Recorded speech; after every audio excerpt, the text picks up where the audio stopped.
तो बच्चों, हिस्ट्री एक तरह की पजल जैसा होता है, लेकिन कई बार यह पजल पूरी तरह से हल नहीं होता। इसका मतलब है कि हिस्ट्री हमेशा पूरी तरह सॉल्व नहीं हो पाता।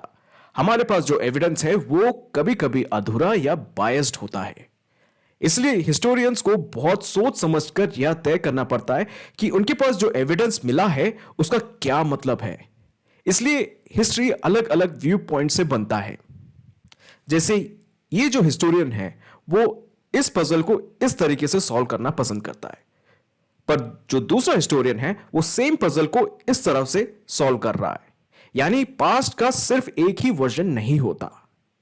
अब इसे समझने के लिए एक उदाहरण लेते हैं। यह है इंडिया साल 2025 में।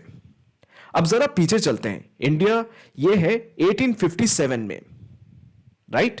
यह है 1857। जैसे आप देख सकते हैं काले रंग वाले क्षेत्र ब्रिटिश के डायरेक्ट कंट्रोल में है, और ये जो ग्रे रंग के क्षेत्र है वो भारतीय रियासत है जहां राजा राज करते थे, और ये जो राजा थे वो ब्रिटिश के स्लेव्स थे या ब्रिटिश के अंडर ही काम करते थे। अब हम बात करते हैं 1857 की उस बड़ी घटना की जब भारतीयों ने ब्रिटिश के खिलाफ लड़ाई लड़ी थी। इस इवेंट में बहुत सारे लोग मारे गए थे।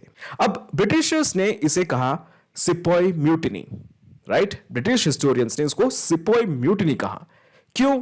क्योंकि उन्हें लगा कि सिर्फ सिपॉय बगावत कर रहे थे और वो इनडिसिप्लिन थे। बट अगर आप इस तरफ देखिए तो भारतीय नेशनलिस्ट इसे फर्स्ट वॉर ऑफ इंडिपेंडेंस कहते थे, क्योंकि उनके लिए सिर्फ सिपाही नहीं बल्कि सारे भारतीयों ने आजादी की लड़ाई लड़ी थी।